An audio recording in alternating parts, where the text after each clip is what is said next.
Hello, my name is Elizabeth and welcome to Highlights from the Permanent Collection. I want to thank everyone who watched our first video. That really means a lot to us.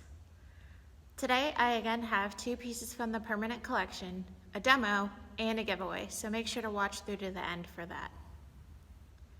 Today's general topic is communication, or more specifically, letter writing. I myself have been an avid letter writer for over 10 years now, and I've even had the opportunity to curate a mail art exhibition here at the Dishman. So it was to my surprise when I was digitally cataloging the collection here that I discovered there were two wax seals as a part of the Eisenstadt. Wax seals are tools that have been used since the Middle Ages as a way of securing important and personal documents. The first ones were originally ring signets, but I think that you'll find the two we have here are actually pretty elaborate. The first wax seal has a floral decorated porcelain handle, and it's from the late 19th century.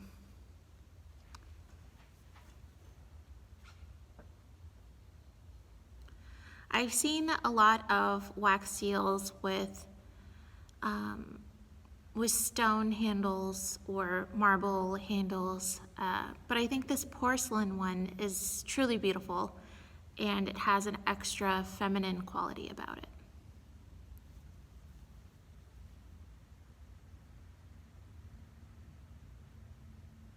As you can see, it has a really elaborate seal design.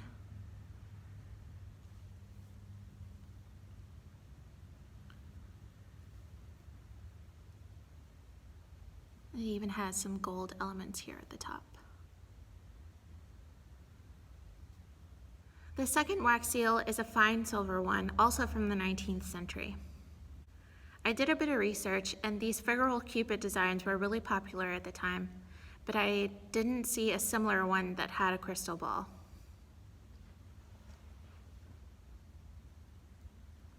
I think this is a truly unique design, and you really don't see anything like this anymore today.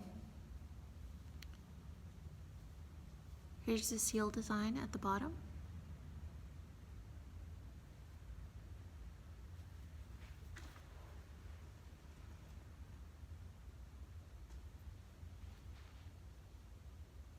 Wax seals are still used as a decorative element today.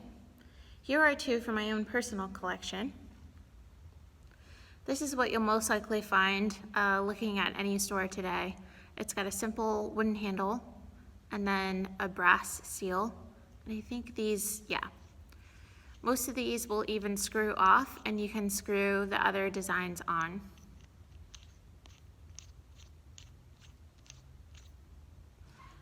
This one's special to me because I actually made it myself with a wood burning tool.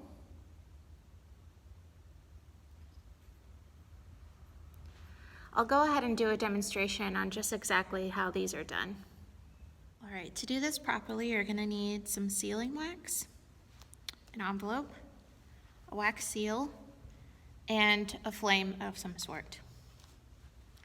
I'm gonna go ahead and initially warm my wax over this candle here, and then I'll move on with the lighter.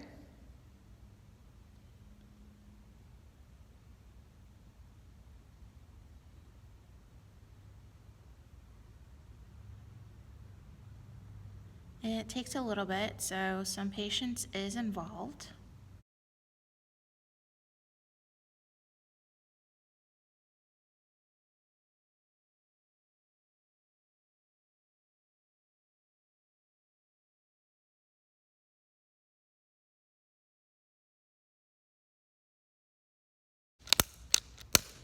Once it starts to get drippy, you can kind of move it over to the envelope and hold it at a downward angle so that the wax drips downward.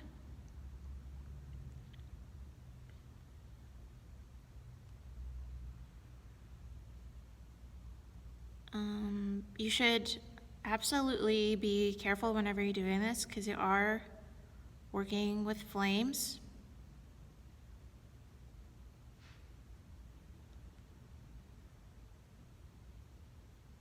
If you're going to be doing this with kids, just make sure you're monitoring them at all times so that they're safe.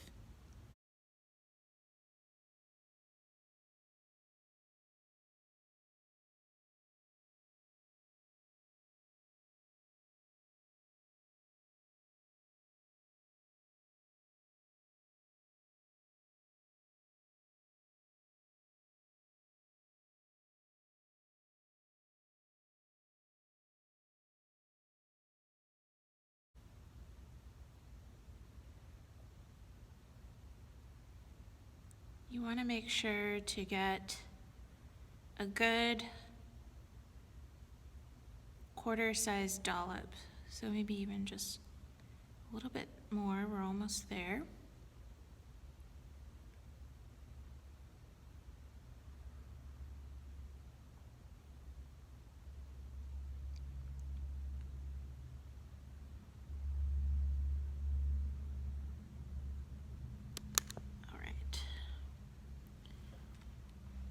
Set this over here. And it takes a while for it to dry, so you can kind of move it around a little bit while it's still hot, but you don't want to take too long.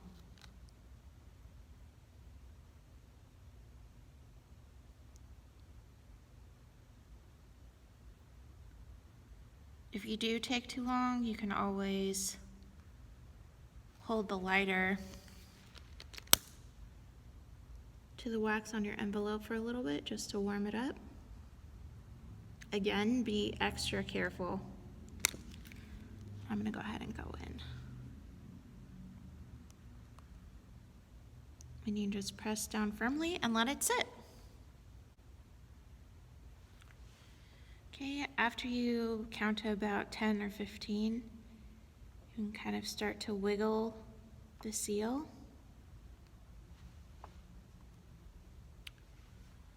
It's important not to just be forceful with it because you don't want to rip anything.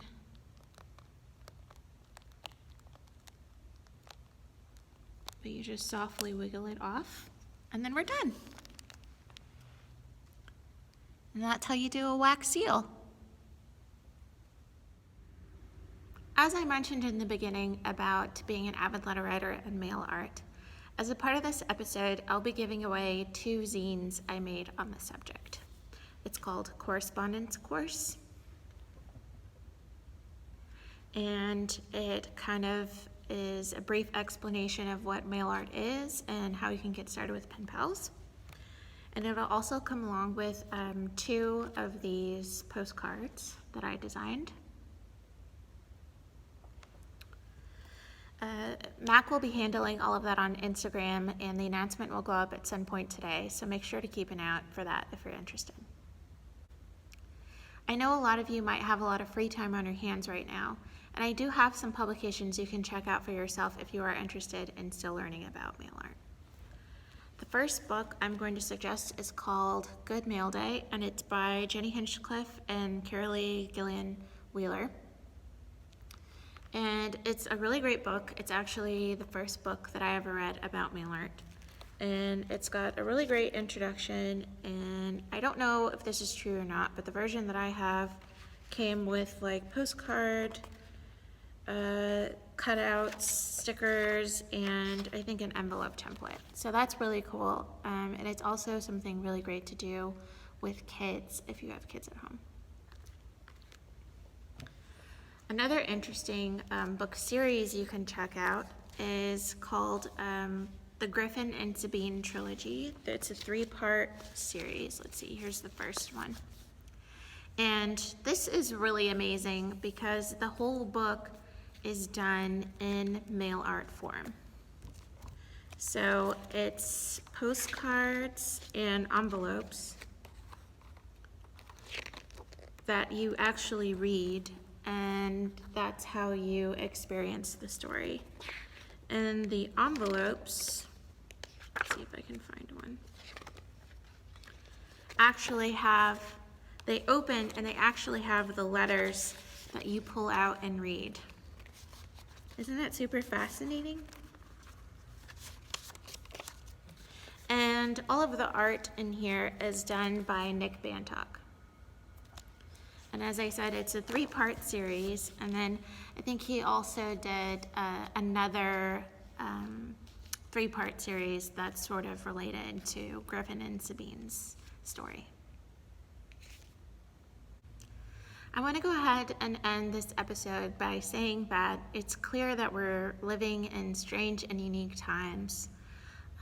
I know that even though we might all be separated, we can call anyone or video chat them within an instant.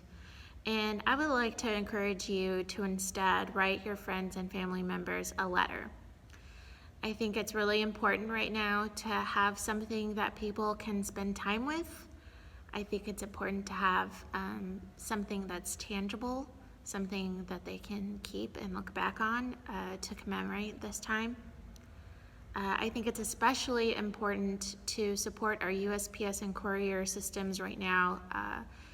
They're working tirelessly to support us and keep us connected in ways that you simply can't do over phone or video, and they're keeping businesses going. So if you can, partake in some letter writing. Write to your local hospitals and your local first responders. Just write a letter. All right. Thank you for joining me today, and I'll see you guys next week.